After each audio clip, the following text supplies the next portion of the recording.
Hey, welcome to the Social Space. This is the show all about Wichita Falls, Texas, the whole wide world.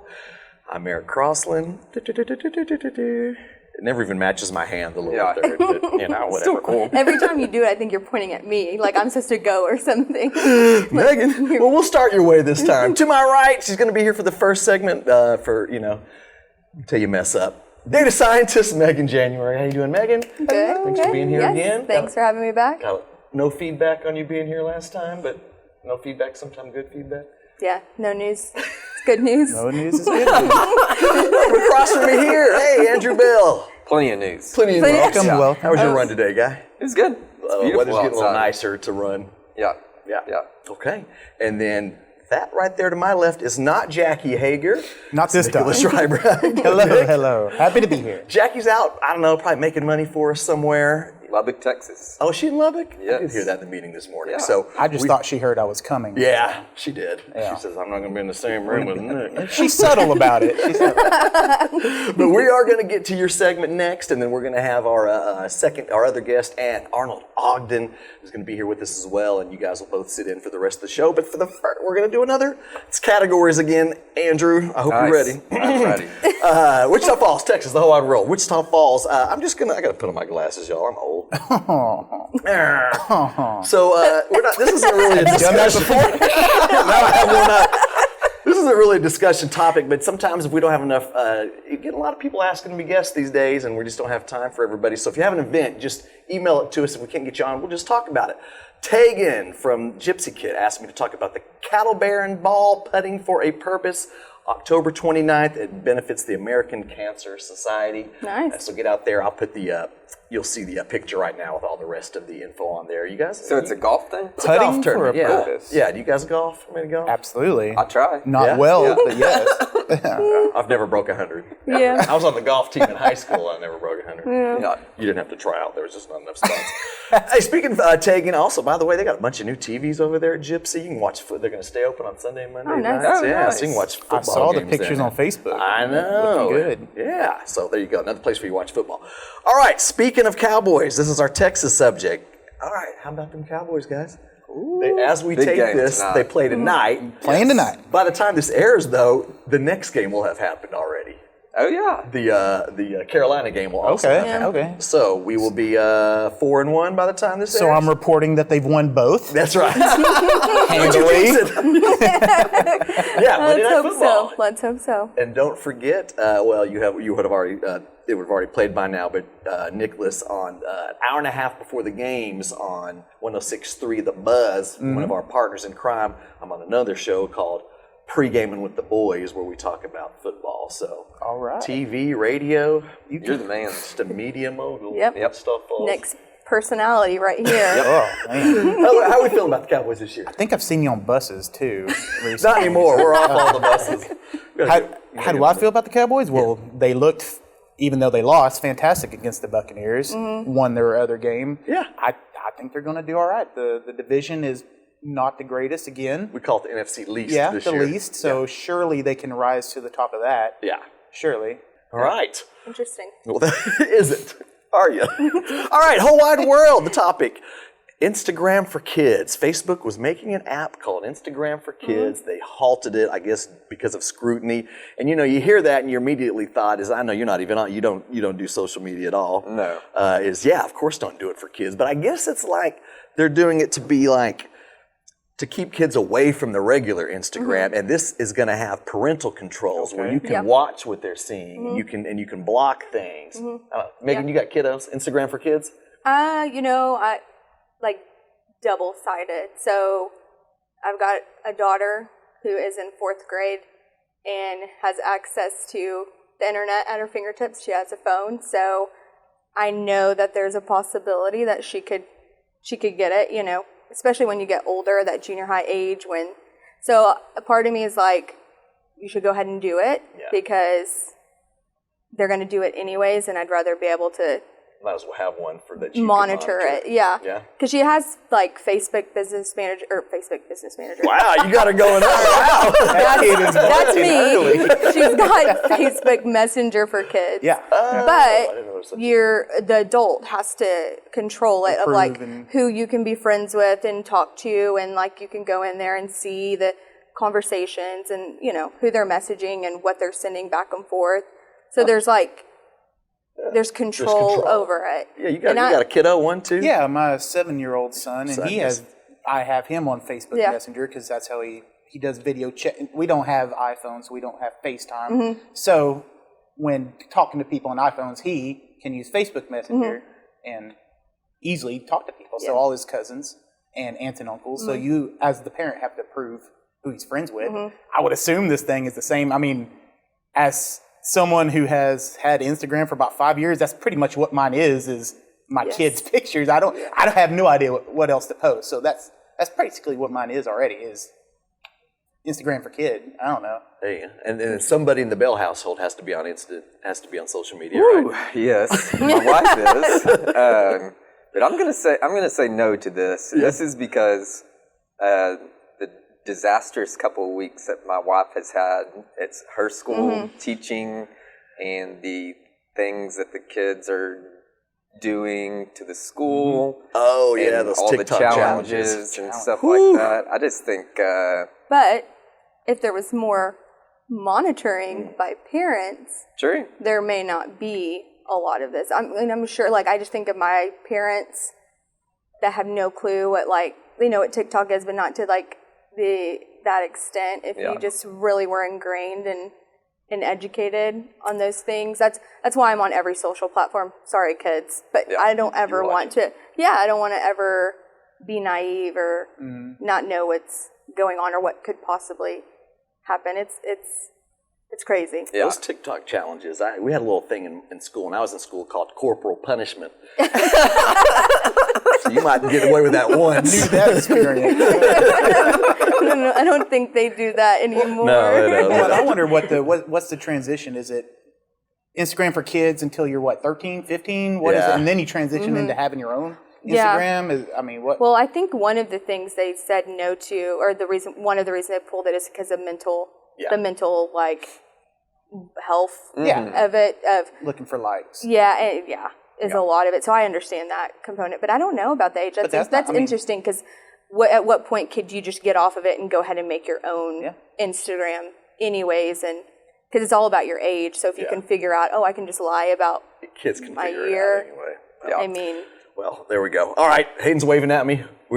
Good segment, guys. If I have any kids out there, you guys stay off social media. oh my God. I forgot to thank our partners. We got News Channel 6. That's 10:35. Sunday nights we air right after the news. That's our partners here. And we did mention Townsquare Media. NewsTalk 1290, that's 10 a.m. Saturday mornings. You can hear the audio version of this show. And then, of course, Tanya and Sean Choate, they're the ones that put us on the back of those buses. Impact Science at Falls Truck Center. Okay, we're going to take a break. Megan, we're going to ask you to step on out. Thanks for being here. You got to get back to work and get on that Facebook Business Manager. Yes. And we're going to bring Ann in for the other two segments, and we're going to interview Nick in the next segment. We'll be right back. Awesome.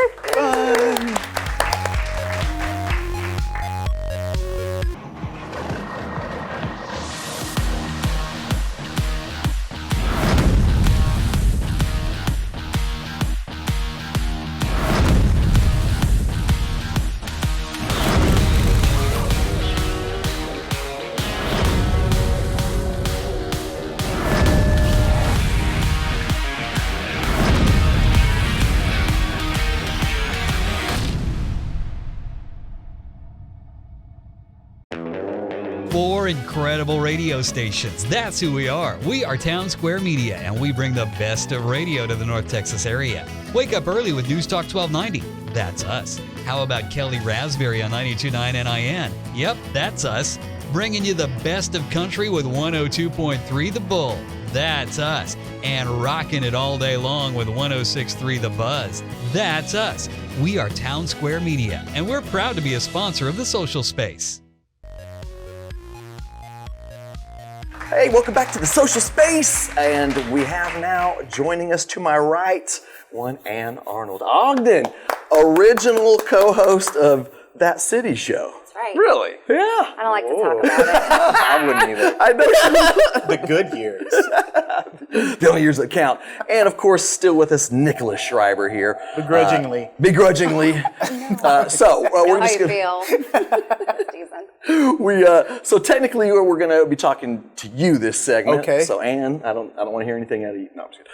So Wichita Falls Poet Society, Nicholas, what Poetry is that? Society. Huh? Poetry Society. Yes, sir. Poetry Society. Yes, sir. It's Wichita Falls Poetry Society. It is a group of men and women who get together once a month, excluding summer months, to enjoy poetry, enjoy the art of writing poetry. So it's been going on for 90 years. I personally joined in 2016, I believe. I was at the Home and Garden Show. I saw a lady at a booth, and I was like, well, what is that about? And I was always interested in poetry.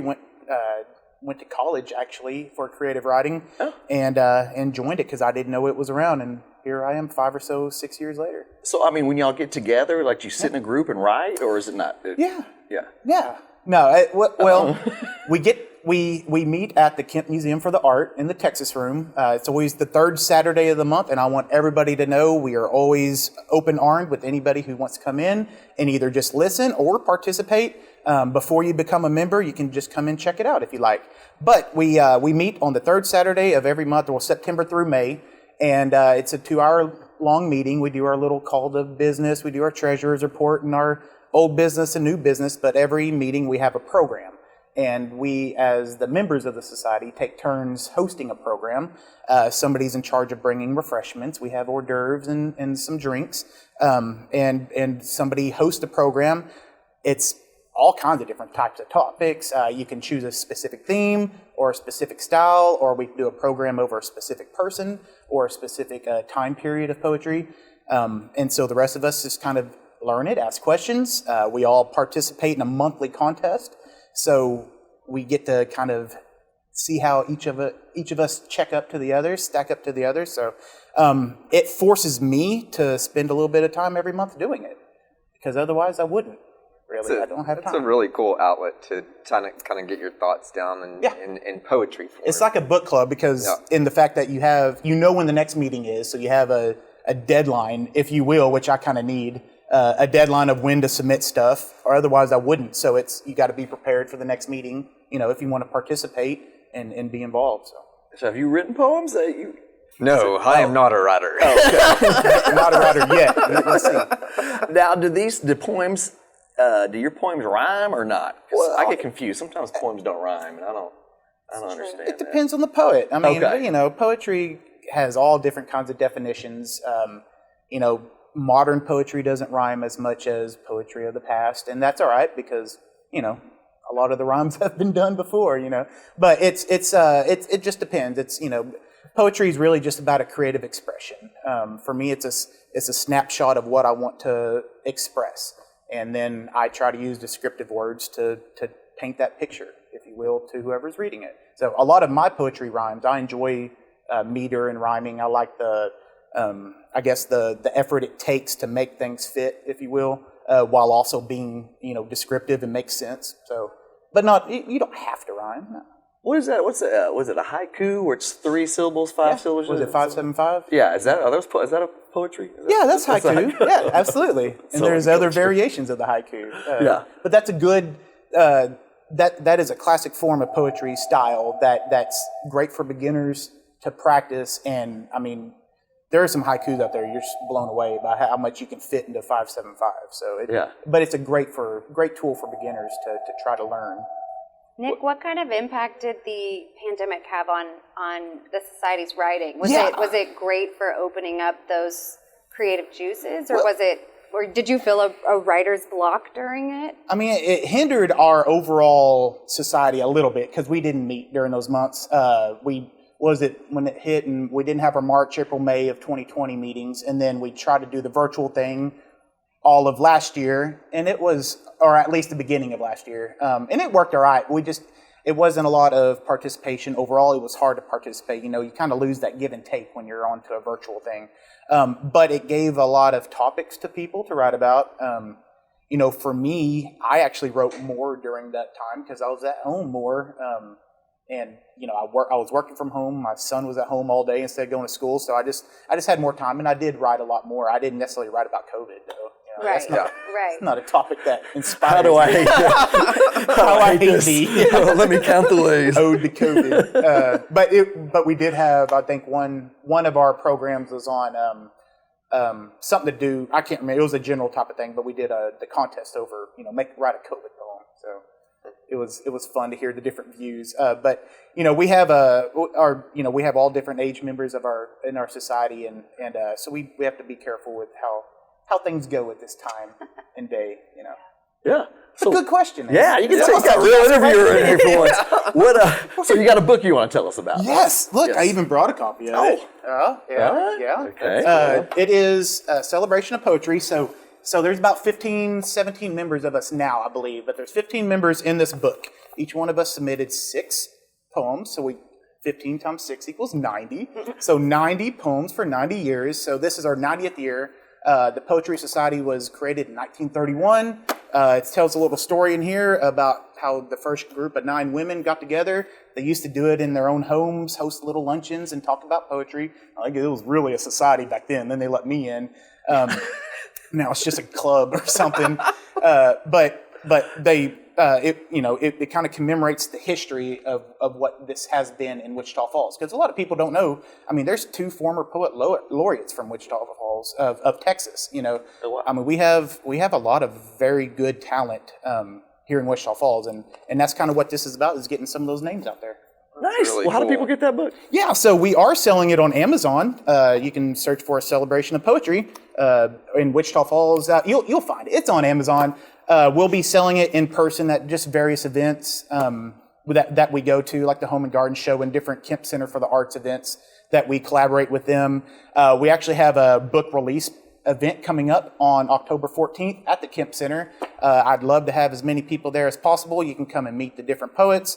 We'll do a little bit of reading there. The event starts at 5:30 on the 14th of October, and we'll have books on hand to sell. I may sign a few. Hey. I don't know what that does, but it would feel cool for me. I don't know. Drives up the value for eBay later. Maybe. Well, awesome, man. Yeah, you guys come check out that book. It's very, very proud to have got it done. It was self-published, and we worked together to put together. It was an 18-month process.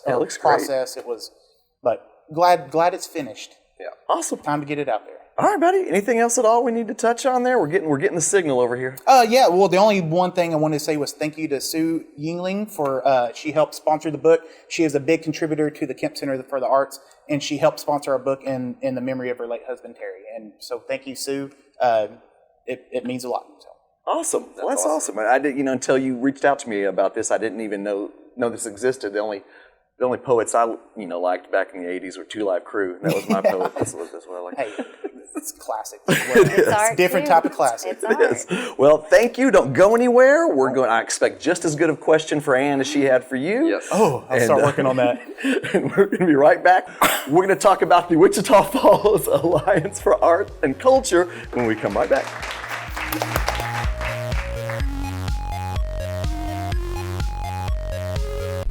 This is a problem. That grind, that click, that constant leak. Whatever it is, you heard it last year, and you probably put it on your to-do list. Ah, the famous to-do list. Well, that list gets long, and so do the days. But your AC still needs a tune-up. You could wait for that first triple-digit degree day. We're talking about consecutive days of triple-digit heat. Or you could call James Lane Air Conditioning and Plumbing. This is Laura. Hey Laura, good to see you again. We don't like 102-degree weather, but we're climbing the ladder. We don't prefer hanging out in the crawl space, but we're down there chasing the lead. And we don't like when your AC has problems, but we like to fix them. James Lane Air Conditioning and Plumbing.